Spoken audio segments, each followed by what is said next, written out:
Huzur. Tonight, Yes, luckily it's not the non-Muslims who are Yes. invited tonight, yes, because I had completely forgotten. I see.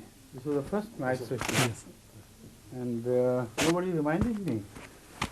So they tried to telephone, but they couldn't get through. But the telephone extension was engaged. Which extension? 238 Huzur's residence. No, sir. And, You could have knocked at the door. Anybody could have came. Yes, yes. The Finally, extension was not engaged. Nobody was on the phone. Akil was trying, sir. Huh? Akil was trying, yes.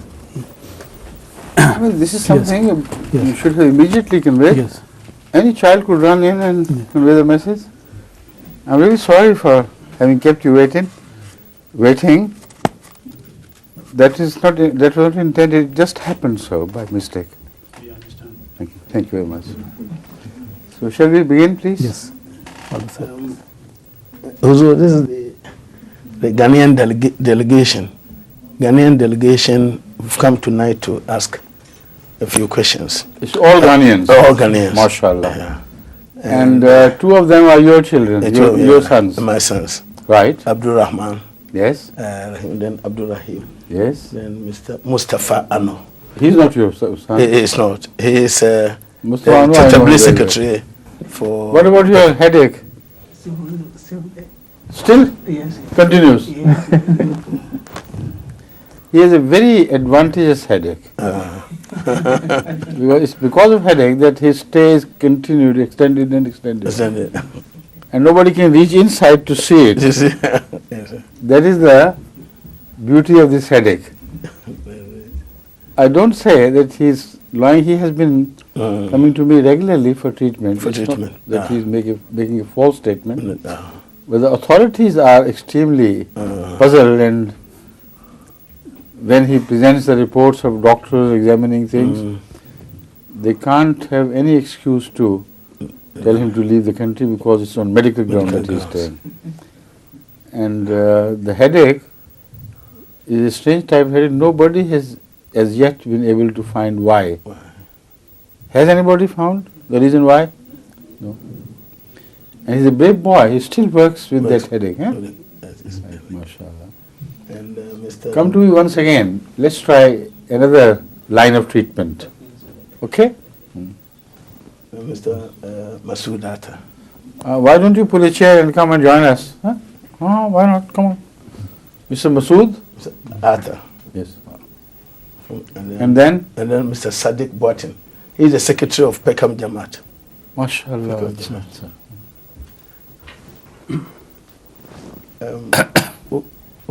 Before our questions, we were actually very sad to hear about the news of the passing away of Maulana N.A. Mubashir. That is right. So that really affected the Yes. Ghanaian. Because he has rendered invaluable services, memorable services to the Jamaat of Ghana, under conditions that the present day Waqifin can't even dream of such conditions and working under such hardships. Without any money, without anything, he would spend months on the roots and Cassava. cassava, or anything, which came his way, and chilies and salt, and he never complained. That's the beauty of it. He traveled far and wide into the jungles of Ghana, He did. and then he was one who, sometimes challenged the enemies that, all right, you say this and this will happen. Even before he had seen a dream. Once about Imam Mahdi, You remember that? We heard about that. What? That he had the dream. No, I'm not talking of that. That I'm talking of an incident where, when he was addressing a large gathering of people in a certain area, they were quite impressed.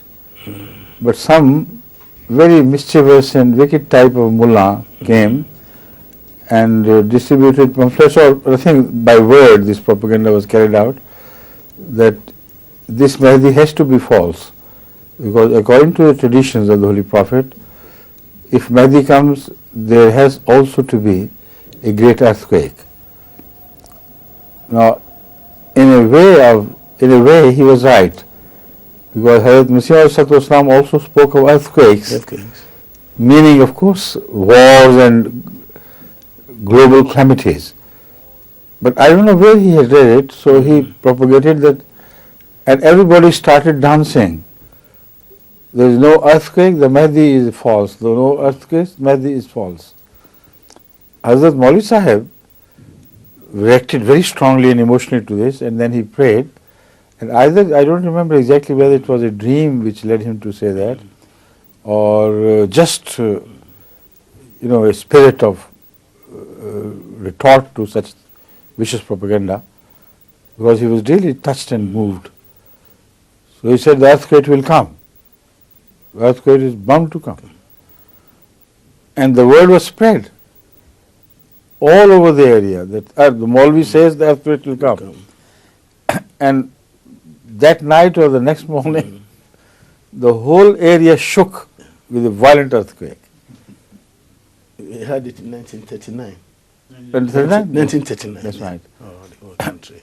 And everybody started dancing in the street saying, the Mahdi is true, the earthquake is come. In Ghana?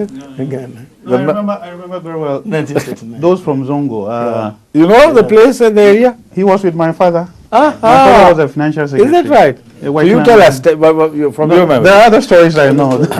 See, the Nana Ahmadis from. My memory is slightly fogged, because a long ago I read these things about him, and although they sent a long brochure,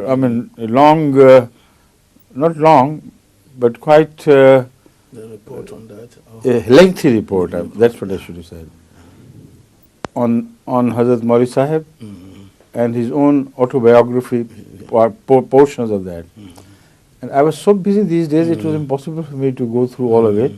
So I told the private secretary to prepare a small gist, just hints and points.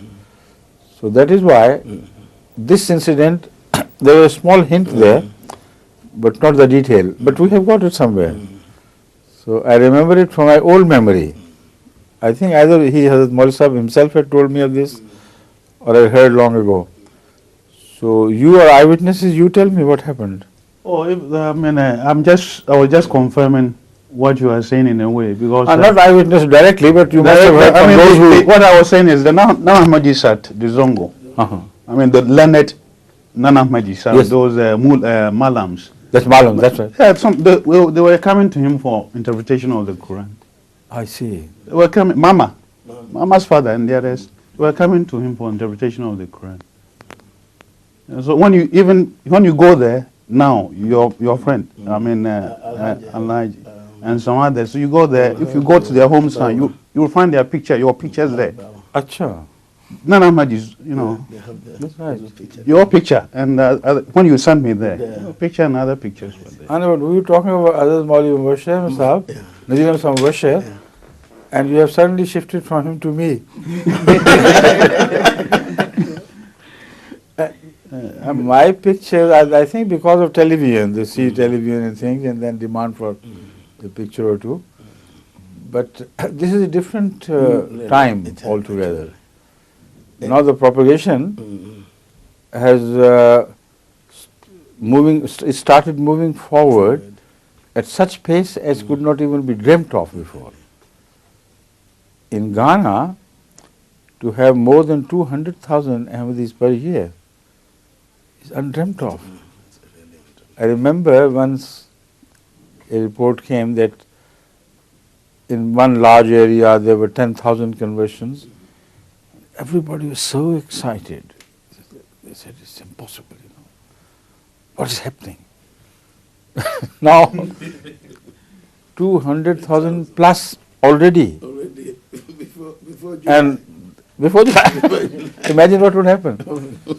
And they are moving with leaps and bounds. And the time has come, at that time, Hazrat Maulvi Sahib used to tell me that, and he has written this in his biography as well, that member of parliament came. It was such a big honor, And that chief came. Kufiba. That chief came. And that was supposed to be a great honor for Ahmadiyya. You remember when I went there, he spoke of a chief of Ashanti. And he said, Ashanti chief, he came. When I went there, the Ashanti Hine, the king among them, he, that's right, he not only came out to meet me and embrace me against the protocol, but he told his interpreters, forget about it, now we will stop talking. Everybody was amazed. And he said, you bring they wanted my signature. He said, no, not on ordinary or a book which is already used. Bring a completely new one. So a new register was opened by me. So the times have changed. But they have changed because of people like him. This is the point which I want to stress. To work under those conditions required immense sacrifices. But once the ground is prepared, the soil is ready, then the seeds take time to gradually grow up and turn into trees. So I'm telling you, the contrast is because of these people like him. They have offered immense sacrifices. And God doesn't forget, people forget. And you also forgot, the Ghanaians, because you slumped down to a position where it was impossible for me to wake you up. I used to coax Abdul Wahab Azmi. I said, for God's sake, what is happening? You are sending me the report with pride and saying, Alhamdulillah, Allah be praised, we have got 368 Ahmadis this year. Imagine. Imagine my, what should I say? I was absolutely flabbergasted as to what to call this thing. So, from him I turned to his daughter once. I said, and his wife of course. I said, for God's sake, men of Ghana have ultimately decided to leave the work of Ahmadiyyat and just enjoy it. So why shouldn't the ladies take it up in their hands? And you better transfer your bangles to Imam Sahib and take up the cudgel for Ahmadiyyat. They did something but nothing doing. So until, with the grace of Allah, God started blowing this wind of change across the whole of the continent, the whole world. Once it began, then things began to happen like we couldn't believe how. The same areas we were completely barren and we refused to listen, they started showering fruits of Ahmadiyyat upon us. And this year, as I told you, I was amazed, they have already reached 200,000. Yet there are some months to come. So I have told him now that you should aspire to become the first African country who can be called an Ahmadi country. And also, separately I have told the Nigerian chief the same thing.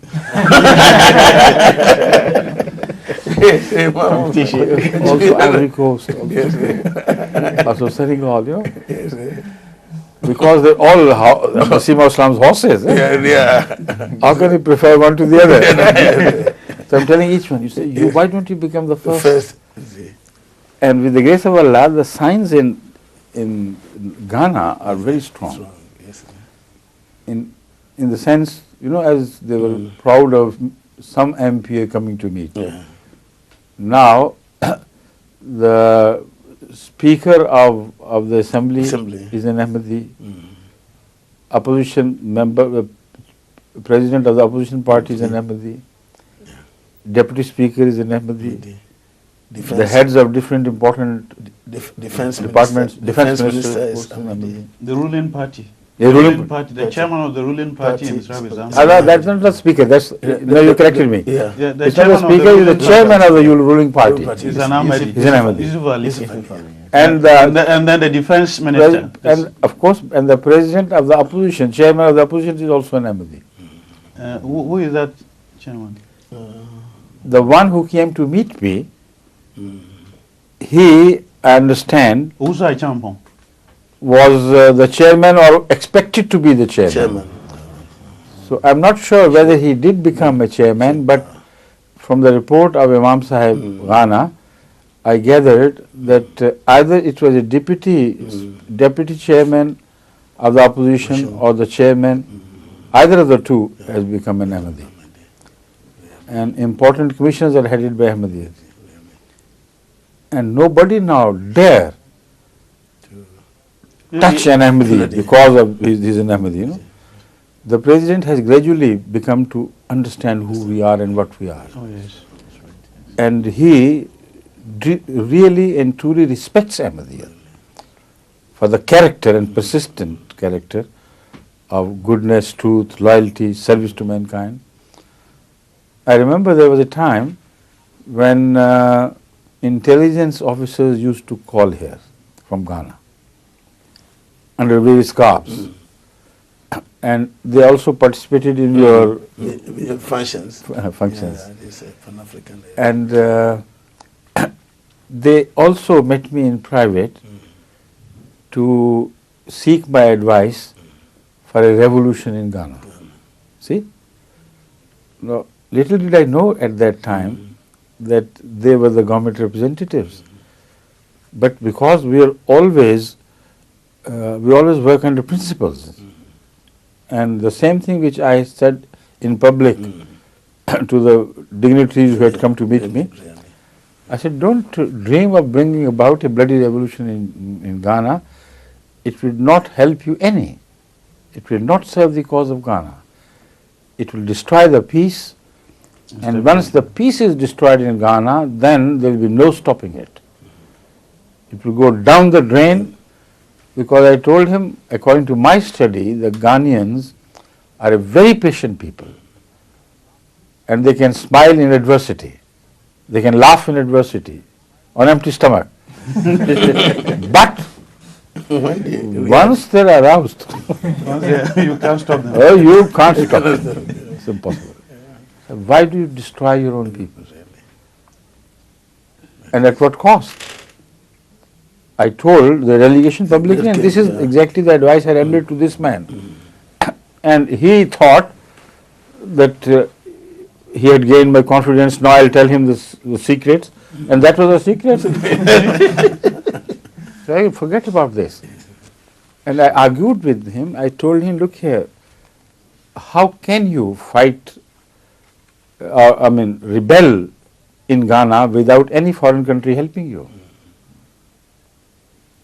If you go to America, if you go to China, if you go to Russia, if you go to Saudi Arabia or Libya, these are the places where you can seek financial help. Without financial help and helps in modern arms. It's inconceivable in the modern time to rebel against a well-established army. Gone are the days when, the proletariats used to rebel and win the cause. It's no longer the atmosphere. The situation has changed completely. Armies are very powerful. And they can crush revolts like anything, Like Russians themselves have been crushing the revolts and Chinese have been crushing the revolts. I said, for God's sake, you are sitting outside in peace. You will let your own brothers and well-meaning friends Die. to be destroyed and with corpses spread all over the streets. Is this what you want? They have done that already. They have killed many of them. Many of the. I said, is this what you want? But at what cost? Though even if you win, the countries from which you begged, they would be the rulers and not a Ghanaian. So you will swap leadership. Instead of a Ghanaian ruling the country because you think he is a dictator, you will bring about a real outsider. And once you give your neck in their hands, they will never leave that neck until they squeeze it out. Everything, the life is squeezed out of it.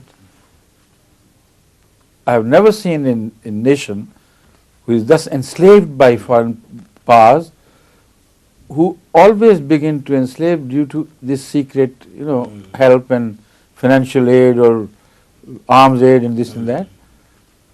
And this is a tribute to Ghanaian intelligence or honesty.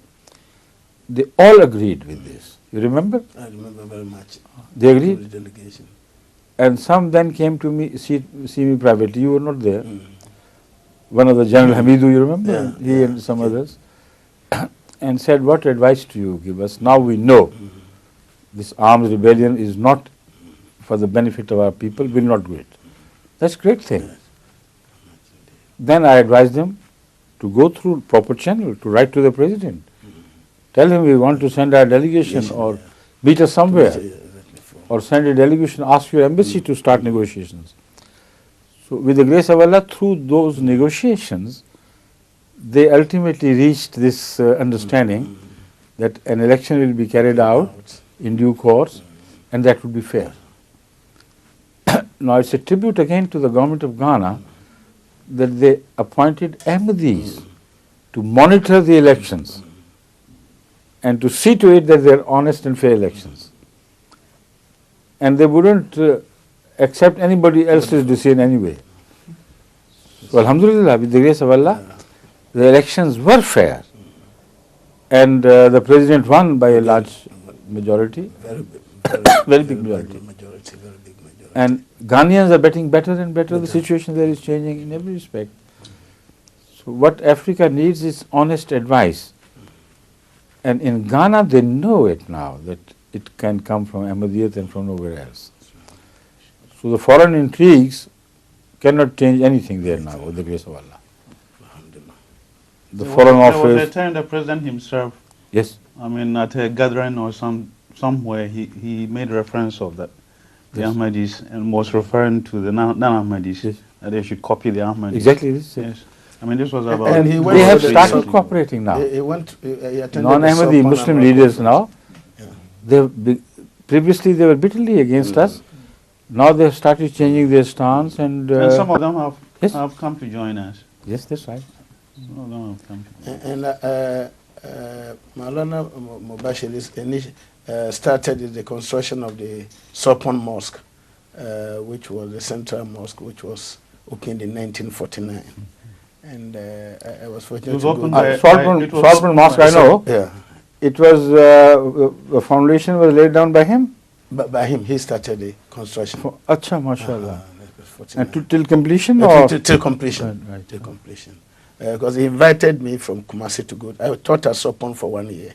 He sent a telegram to me. You must have been a child at that time.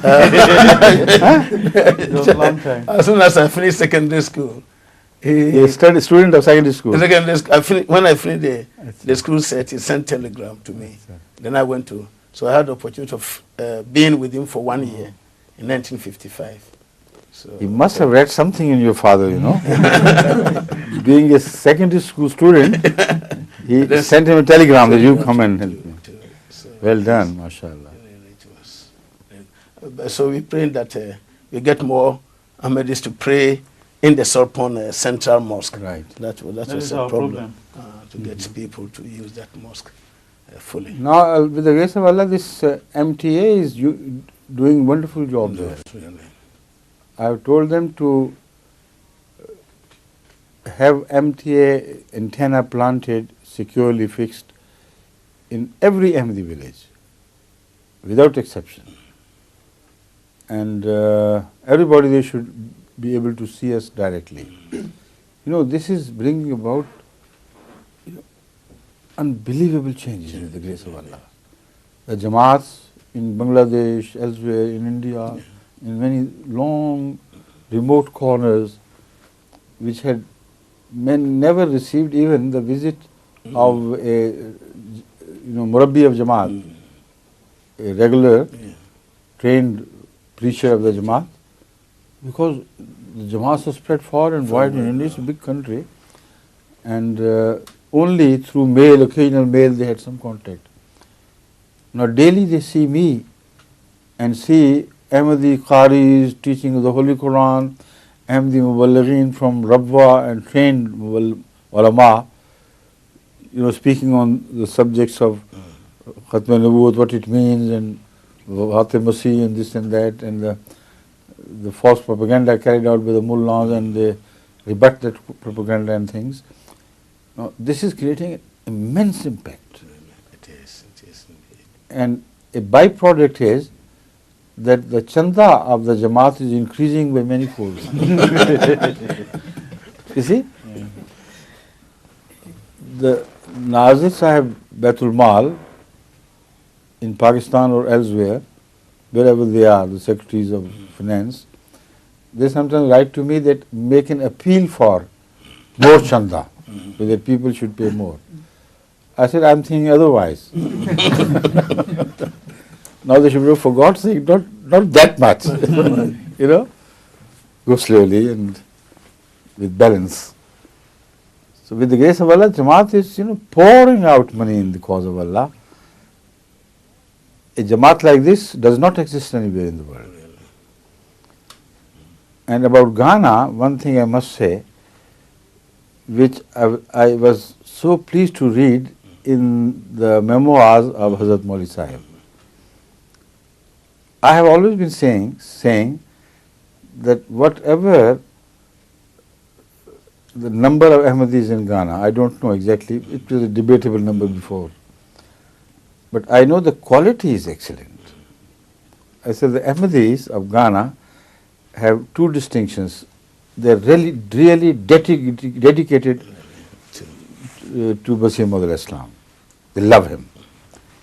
And secondly, they are very open, very broad-hearted, they are very generous in their sacrifices. And even poor Ghanaian Ahmadis, when it comes to paying for the cause of Allah, they do not only promise, they shower money. And whenever God makes anyone among them rich, he continues to offer sacrifices even with greater dedication than before. While in other countries, mostly I have noticed, if somebody becomes rich, his quantum of sacrifice decreases, lowers. Although the money increases, of course, It's all due but to the quantum and proportion, Yes, it's all due to the seed that was sown. that's right. I mean, as your reference to Right from the beginning, this was the training. Maulana Mubashir. Exactly. He was very pious. That's what I'm coming to. He was very pious, and the men Because of around him at that, the time. Whoever became Ahmadi and got the training of Ahmadiyya from him, he saw their master, their teacher so dedicated that they had to be like this. So what they lost was the deep knowledge of Ahmadiyya in so many cases. Children, new generations were brought up without real knowledge. But what they inherited was the spirit. So I have been telling Imam Abdul Wahab that you are lucky to be the Amir of such a country if there is financial sacrifice, the spirit of financial sacrifice and love of the Imam. What else do you require? These are your, the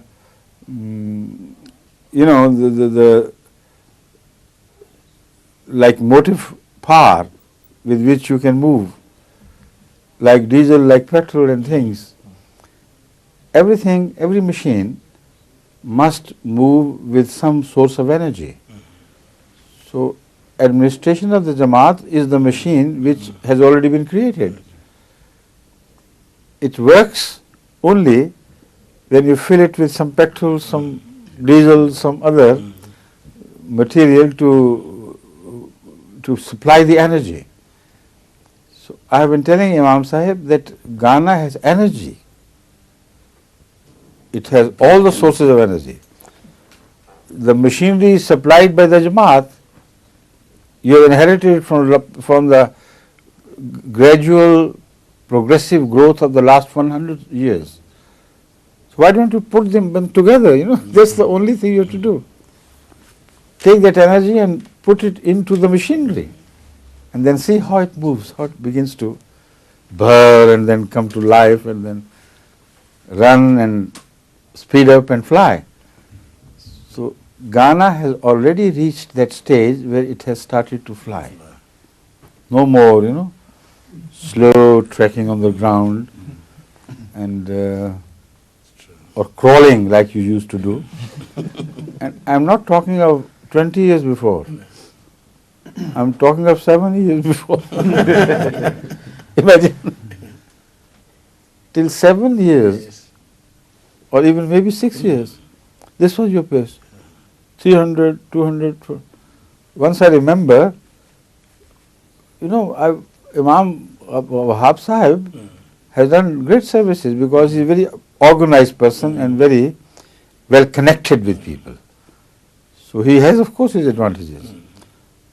But preaching he didn't know how to do. So at times, I became angry. So once I received a message from him, what about now? We have reached 800 sun. And soon we'll cross the 1000 barrier.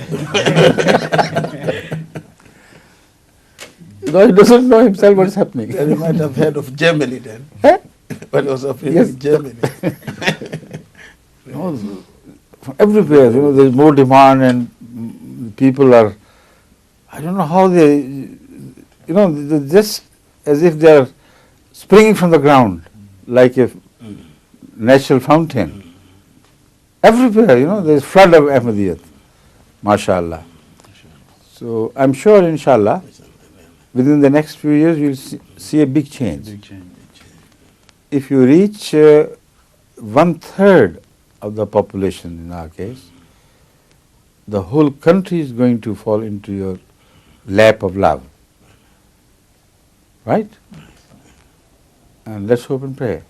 A third of the population, I see it happening. Inshallah. I think it's going to happen very soon. Inshallah. Now tell me if you have to ask any questions. There's this one question here in Britain about the Bishop of Jaro, Yes. who says that he's not going to. You have been in touch with him? Yes. Yes, that's right. Yes. He's going to use the Holy Quran in his sermons until Easter. And there's controversy about that. The Christians, some of them are not happy where he's going to do. But he says he wants to get light. He wants to read the Holy Quran and see. So we wanted to find out what Huzur's thinking is on this, or comment on this sensational happening. These things are sensationals only for a materialistic world, where religion does not matter, where the names and the weight they carry, they matter. And they feel extremely belittled when they read that a bishop from among them is seriously contemplating to turn to Islam or read the Quran. So that is all there is to it. A sort of distorted feeling of superiority over the people of Islam, and a distorted feeling of inferiority complex which appears like a superiority. These are the motive factors underneath. Those who are stirring the emotions of others about this, if you meet them, you will not find them as true Christians. They do not have the spirit of Christianity. They are motivated with hatred. So it is not out of love for the bishop lest he should lose his soul. That is not the consideration. It is for the hatred of Islam, lest Islam should gain a propaganda instrument in their hand. The Muslims should gain a propaganda instrument. Look here, the bishop has become. That is why when the Prince of, what was the name? Prince of Wales. Prince of Was it Wales. Prince of Wales? No. Said that you look to the east. The Prince, Prince Charles. Prince Charles. Prince Charles is Prince of Wales. Eh? Prince of Right, Wales, that's right. When he spoke in favor of Islam, everybody reacted very powerfully and strongly, even those who did not believe in God, and most do not at present time. So don't misunderstand these things. What is happening is not religious. What is happening is a completely different phenomenon, which is a competition, or more than that, which is a actual Cold War between Christianity and Islam, which has been, unfortunately, been further accelerated by the incident of Salman Rushdie. So that is why I think it was all an organized affair, a plot against the possible friendship between the Muslims and the Christians. So whenever they come closer, there always is some explosion in between, so they begin to fall apart once again. These are the factors which are very deep for us to detect who is at the helm of these affairs. But this is what's happening. So if that bishop becomes a Muslim, what? What then? One man would be gained and his soul would be saved from spiritual destruction. As we believe, Islam is the true answer to man's problems and is the only source of redemption nowadays. So we should be happy that God saved one bishop, but that's all, is one bishop. If you don't feel happy when a poor beggar of the street is regained or retrieved from destruction, and you are happy with a bishop joining Ahmadiyyat, then there has to be something wrong. See?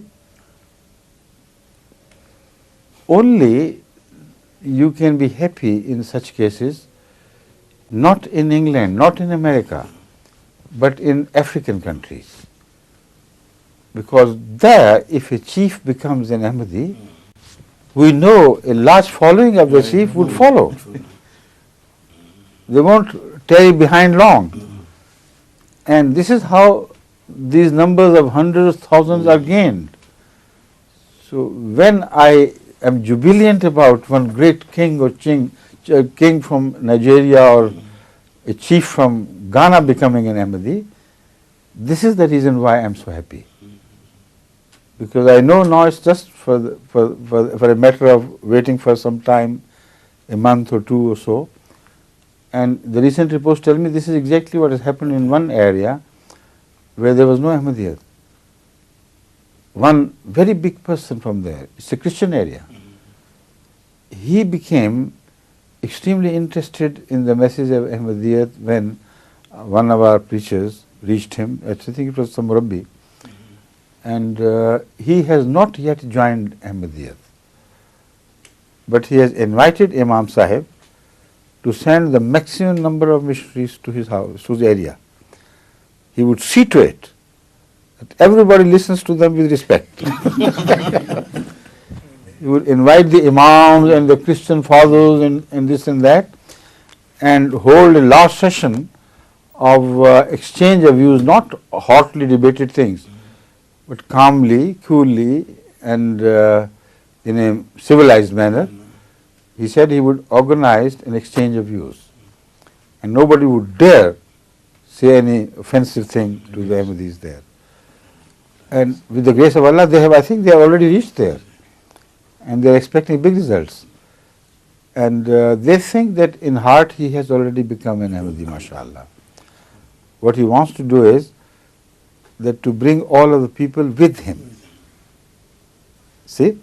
So don't misunderstand me when I am jubilant about great people of Africa joining Ahmadis. It's not their personal greatness which makes me happy. It is the healthy influence of their greatness over a large number of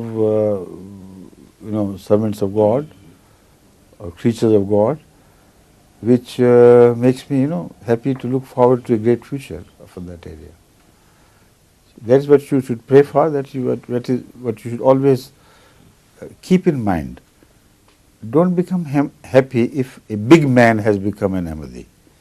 If he is just one big man, one small man, are quite equal in weight to us.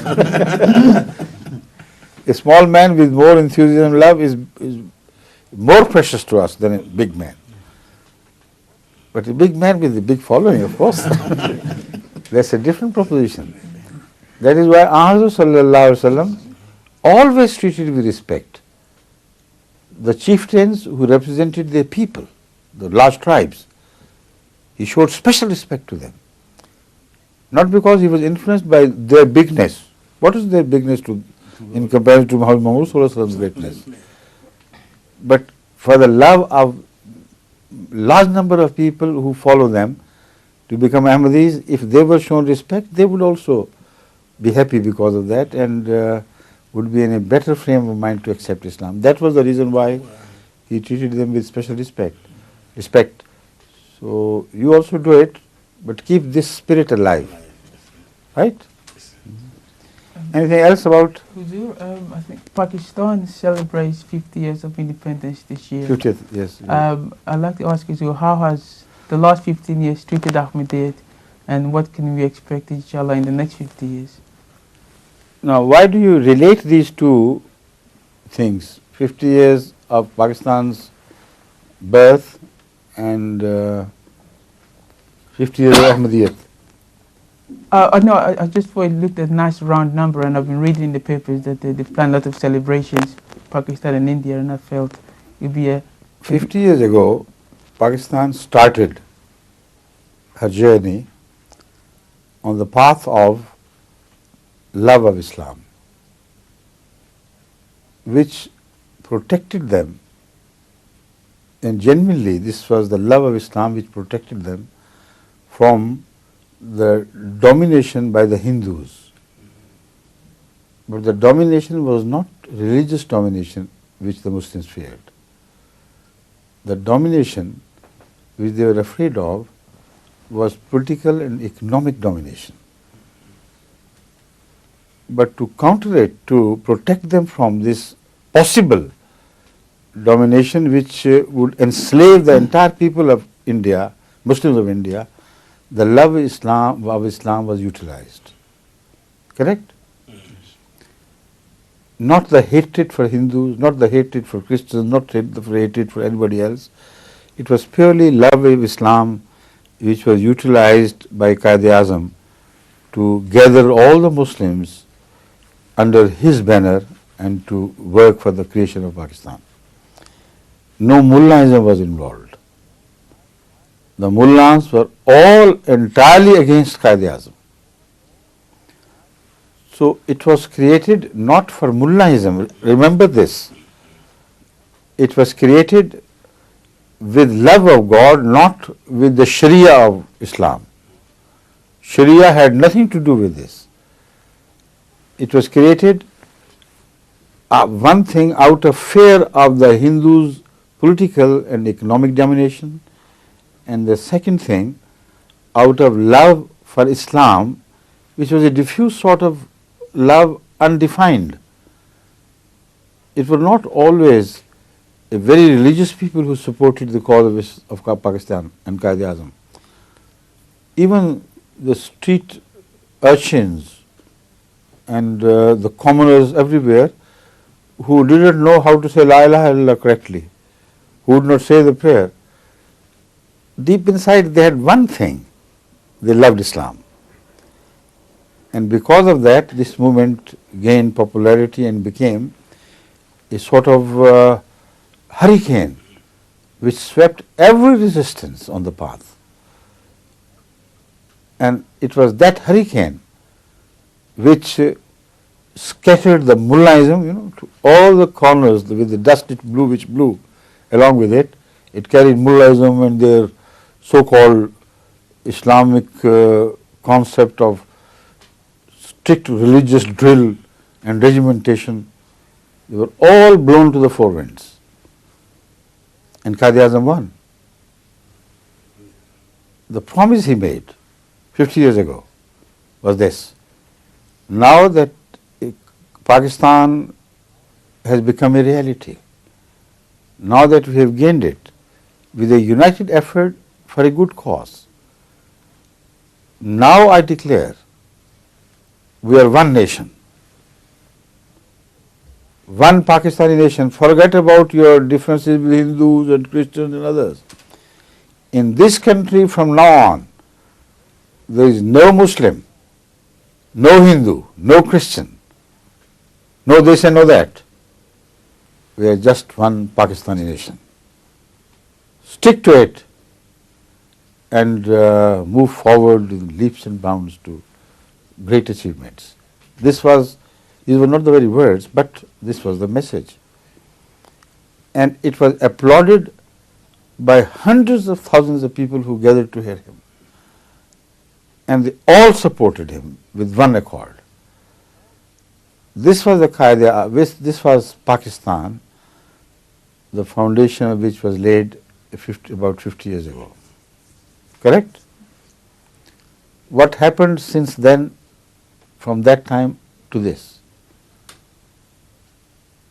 In the name of Islam, the enemies of Pakistan and the enemies of Quaid-e-Azam hijacked his country and destroyed all the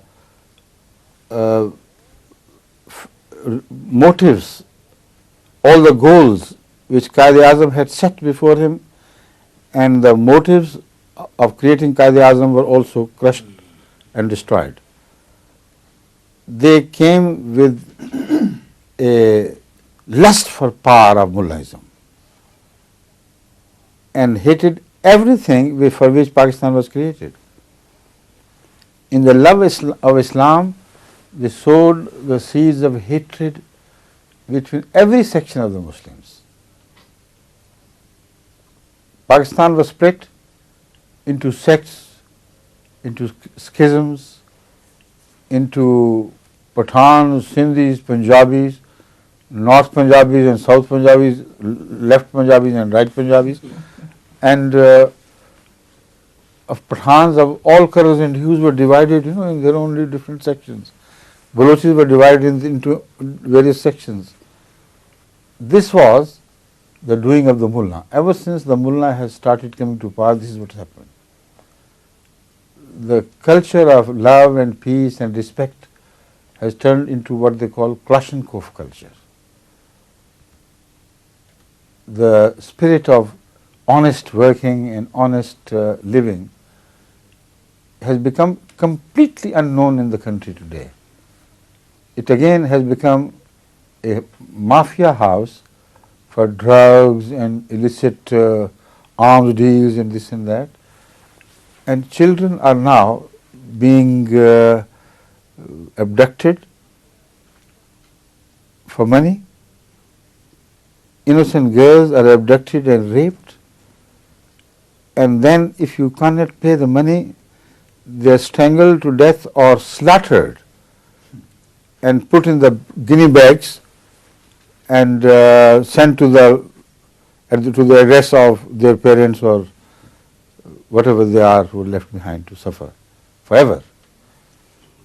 To suffer continuously, with this end of your own child, your innocent girl, having been so dastardly raped and treated like a beast, or worse than a beast, of course.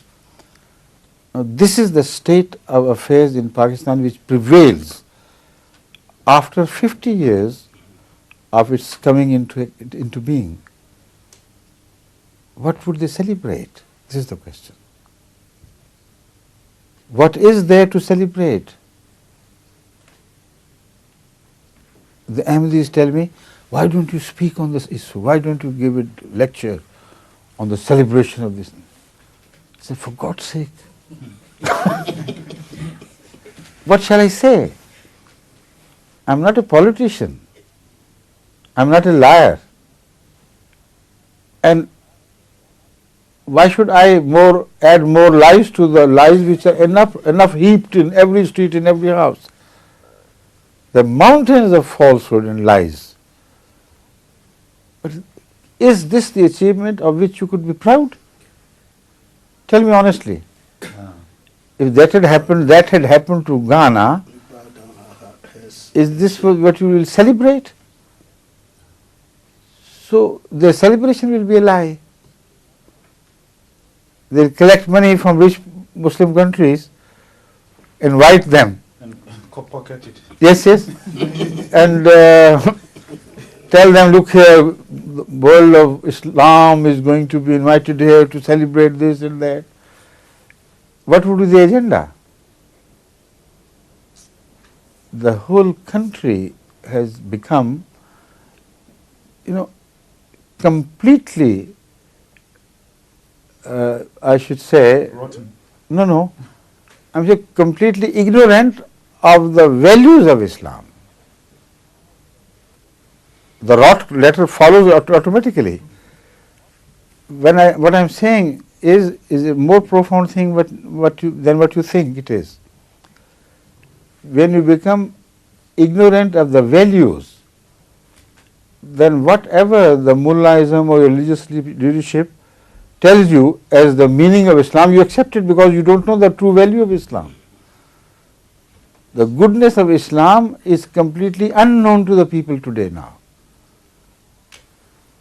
It is only the hatred end which they see and which they follow to achieve. If you incite the public feeling against a poor colony of sweepers, Christian sweepers, and you have just to tell the people that, look here, they have torn the pages of the Quran and insulted it. The entire township would rouse to destroy them, to demolish them, to kill them, to even dishonor their women and try to burn them alive or stab them to death. Having done that, still your sense of revenge is not yet satiated. Then you turn to whatever is left of them in the township itself. You destroy and demolish their temples and everything which they consider sacred in the name of God. And they tear up Bible and throw it in the streets and in the gutter. The Bible which the Holy Quran says is the word of God. So that is why I said what I said. They are absolutely ignorant of the values of Islam. So they can be misled in any direction in the name of Islam because the values are not known to them. So all the values which are now used by the mullahs to mislead the common people of Pakistan are in fact values to them, not to Islam. Hatred, murder, killing of people, innocent people, intolerance, these have become the bywords for the description of Islam. This is Islam. So what would you expect? Will you celebrate this after 50 years? What a shame. I'm quite sure if the soul of Qaid-e-Azam could see what was happening, if the mazar which they will visit with the bouquets of flowers and whatnot, it opens up and the Qaid-e-Azam comes back to this country, he would prefer 1,000 deaths than that life in this country which he had created. Excuse me, Qaid-e-Azam, is he Muhammad Jinnah? Yes, Muhammad Ali Jinnah. Qaid-e-Azam Zindabad. Yes, that's right. Qaid-e-Azam, there's no doubt about it. Very strong man of principles. They could bend his arms but not his principles. This is what Qaid-e-Azam was. I was listening to a BBC World Service a few weeks ago, and they were talking about him, and they said none of his relations are in Pakistan now. Yes. Neither he said he had a daughter or something like that, and the grandchildren. None of them is in Pakistan. So no nearest relative is in Pakistan, living in Pakistan. Is that correct? A relative of Qaid-e-Azam? Yeah. Of course there's none. Pakistan had become too hot for them. I see. I see. These mullahs who continuously called him names and said he was Kafir-e-Azam, and even, called his mother with bad names and his daughter and everything. They said a kafir, a non-believer or infidel, greater than Qaid-e-Azam cannot be heard of, cannot be seen anywhere in the world. And now they have captured his country with the help of the once army, not the present army. I hope there is a change in the attitude of the army, but it was the Pakistan army which helped Mullaism to come and capture the Pakistan of Qaid-e-Azam. What a shame. So disgraceful. But this is what has happened. And honestly, what will they celebrate? What a drama it would be to be played up. With all the bills of those celebrations to be footed by Kuwait and Saudi Arabia and some other countries, and a proportion of that would be saved privately, for your own personal pockets. That would be all the celebration they can have for that country. So unless they make a resolve on the 50th year of Pakistan, if they should seek my advice, I would render this advice. Repent what you have done, turn to God for forgiveness, and turn to the people of Pakistan with a promise that from now on only one Pakistan will exist, not a split image of Pakistan.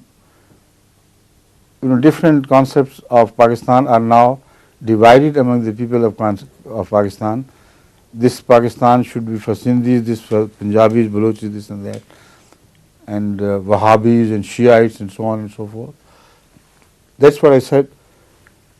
It's no more of split images of Pakistan. We commit ourselves to uphold the unity of Pakistan, which was the dream of Qaid-e-Azam. Every factor which separates one group or category of Pakistanis from another would be completely destroyed by us. We will rule with honesty, we will rule with the principle of absolute justice, which is the only manner of government which the Quran suggests.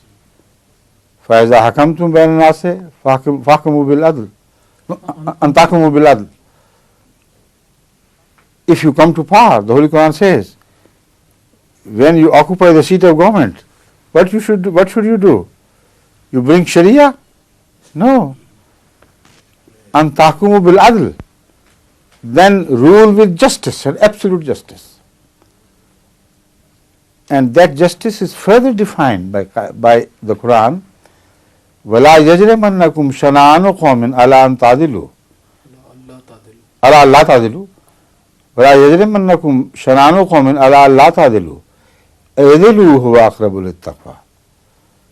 Even the enmity of a people should not compel you to treat your enemies with injustice. Treat your enemies with justice. That is closer to taqwa which the Quran presents. Now some mullahs may say it's only in matters of political enmities, and there the Quran teaches you tolerance, well and good. But religious enmity, that we cannot tolerate. And the Holy Quran knew that such mullahs would be born. So the Holy Quran mentions that specifically.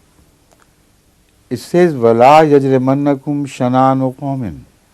I don't remember the remaining verse. If you have got it, you turn it out. I will turn it and find it and let me read it. Even if they have turned you out of Khana Kaaba, if those are the people with whom you deal, their religious enmity was of such was of a nature that beyond that a Muslim cannot think of. They deprived the Muslims their rights to pray and worship in Khana Kaaba. Even the memory of that must not dissuade you from adhering to absolute justice and without deviating in the least. This is the Quranic message. So what I am saying is not my own advice. I am just telling them this is the Quran, this is the concept of a government in the Quran. So anybody who wants really to bring about a change in Pakistan after the 50 years of their meandering into, all the unfortunate, what do you call, dhalleen, Gone astray. no, I mean the paths which lead you astray in different directions, they have followed those paths. Every path moving away from the true path which is in the middle, which is Sirat al-Mustaqim. All the shooting roads and pavements and paths which shoot out from this main path, which is Sirat al-Mustaqim, are the paths of the losers, the paths of the one word which is missing me.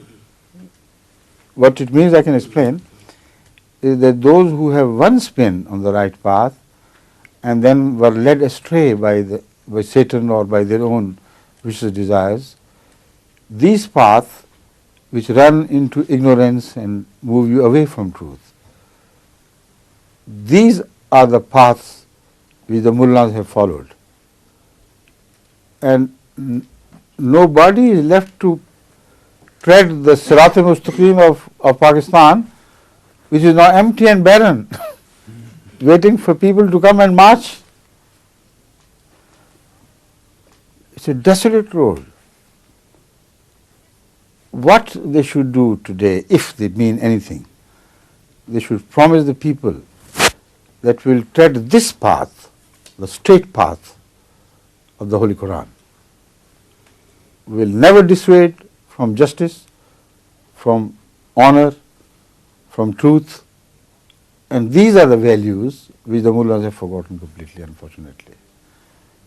So if that happens, if anybody listens to this voice and resolves to do this, then of course I will be the first to join these celebrations. This. So this is the full verse.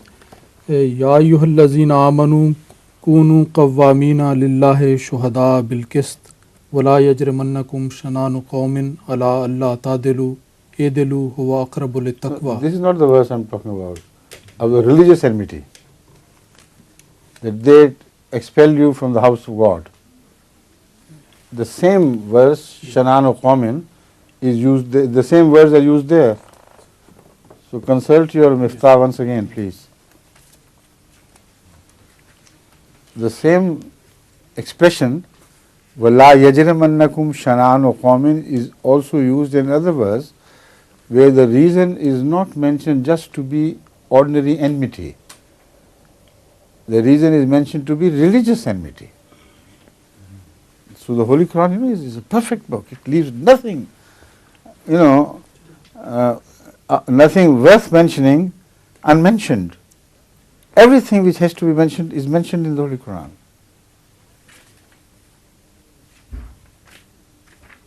How do we balance secularism with, if you're not a Muslim, you obviously believe the Quran is supreme, and if you're in government and we are... You see, Ahmad Sallallahu Alaihi Wasallam lived in a society which was a multi-religious society. There were idolaters, there were Christians, there were Jews, there were Muslims, and they all agreed to make him the head of that government which governed Medina. Not only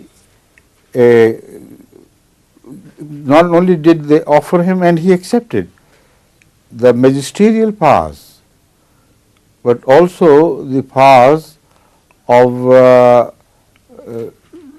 delivering justice, of deciding that between the quarrels of one party and another individual, or one individual and another individual.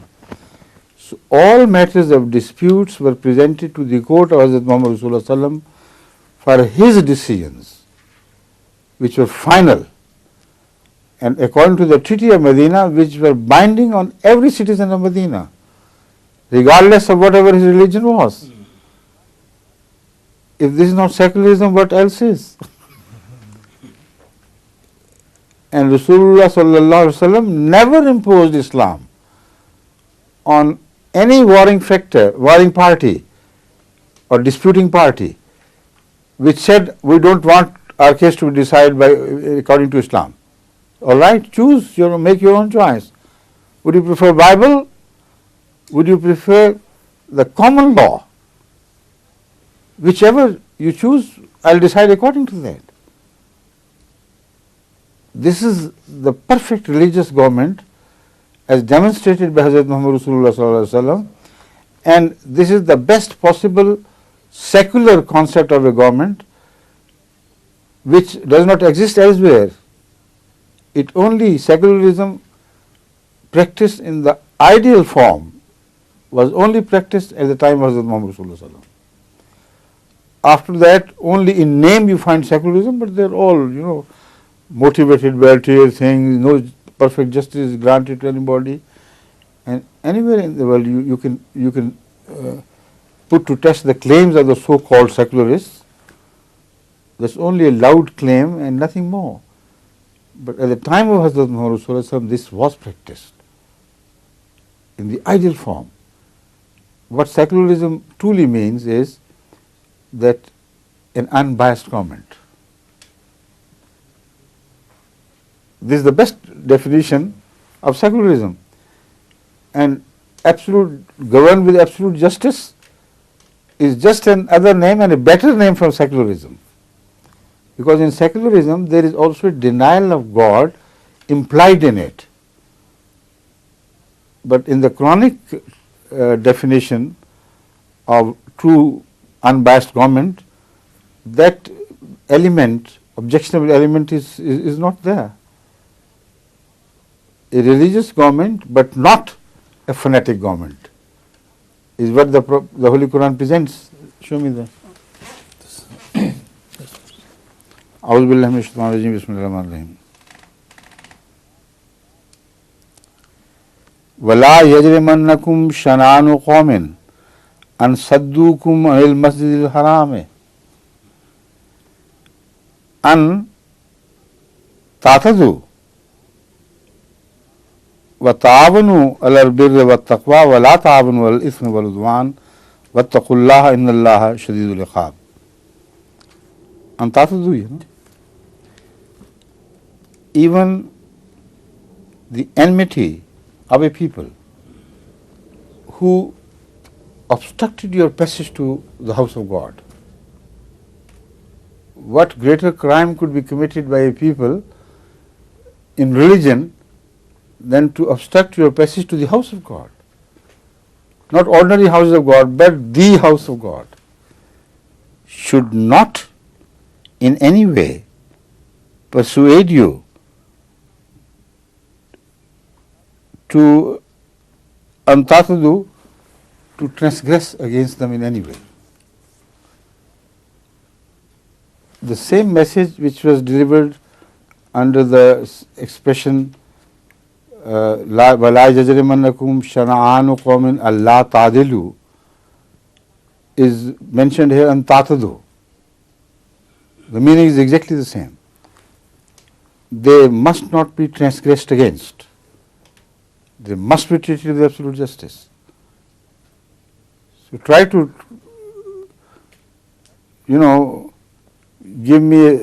find a better definition or coin a better definition of secularism, and then I'll discuss it further with you.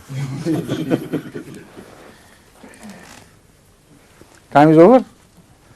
The time is over, and the eyes of the gentleman who is providing us these services are drooping, the eyelids are drooping with sleep, and he seems to be a really tired gentleman.